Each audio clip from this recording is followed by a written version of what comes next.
I was married, kids. So I went up in the DJ booth with this guy Q. He was like the DJ for the night, and I would always just watch because I never wanted to go down and dance. I never wanted to like get in trouble or whatever. Yeah. But I'd sit up and watch, and that was kind of fun, just watching all these college kids do that stuff.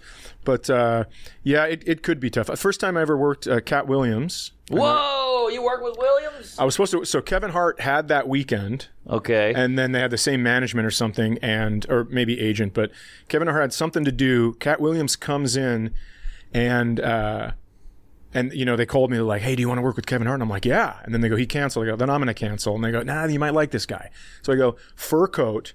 So I get off stage, full fur coat, head to toes, cowboy boots, giant belt buckle, like as big as a dinner plate. Yeah. And then he had two gorgeous, like 6'2" blondes. Wow. Walk him up to stage. What? In the middle of Missouri. Wow. Which was great. And then he fucking murdered so hard.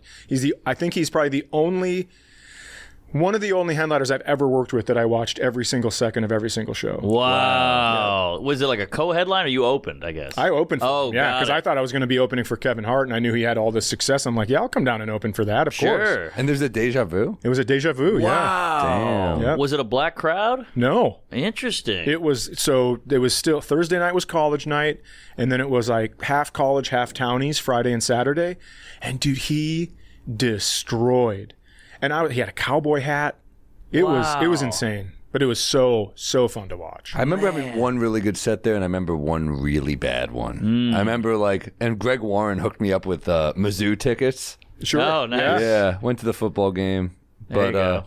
Yeah, man, Katt Williams. Was he cool? Was he nice? Very cool. Yeah. Very nice guy. Did he watch any of your stuff? Yep. Very complimentary, but you never know like if that's just bullshit. I don't know, dude. He doesn't seem like the type to sugarcoat it. Yeah. Well, I don't know. I mean, this is a long time ago. Yeah. Obviously, he was working a club and he was filling in for somebody. So it's clearly Isn't that crazy? Katt Williams is doing a fill-in weekend? Yeah. Wow. Because this is like a freaking arena act. What was that, 88? No. I don't know. It had to have been, maybe early 2000s. Damn. That's incredible. That was outrageous, though. To watch him walk up in a cowboy hat, boots, the fur coat, everything, and then have the models bring him up. Yes. It was just outrageous to watch What a weird expense. I know. To be like, this is what I'm going to drop my money on. You see what people like, they have built in for their deal, but he's a showman. And our rider is like nuts and fruit. He's like, I need 2 fucking models. I need 2 Scandinavian What do whores. they have to do? Right. Now, is he like that in the green room? Is he still Katt Williams-y in the green room, or is he kind of shut down a little? Not really shut down, but I mean, just still very, very cool, very funny. Wow. But you seem like the type of guy he would like, because you're kind of like, we all were like, the three of us, we're all kind of like club journeymen, Sure. And I think he seemed, at least from that interview, to like that. Mm-hmm. Yeah. That wasn't his problem. He liked people that paid their dues. Sure. Yes. The way he talked about being like a journeyman in the clubs and the people he liked and what he really didn't like, just makes me think about like movies like Bull Durham, where you're like, this dude is a fucking lifer in the minor leagues. Oh, he went up to the show for like 21 days.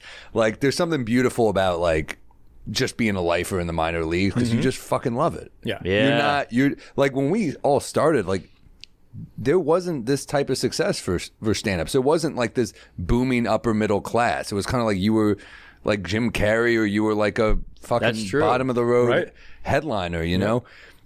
So it is cool that we are in a boom right now. Oh, yeah. Absolutely. There are more arena acts now than ever before. It's insane. I mean, and it's like peers. I know. And then all our friends who have like millions and millions of dollars and big houses. It's wacky. Yeah, it's pretty interesting. Because we just got into this, like, maybe I won't have a day job. Maybe I'll get a movie one day, And now it's like, hey, maybe I could be Segura. Maybe I could fly private one day. Who knows?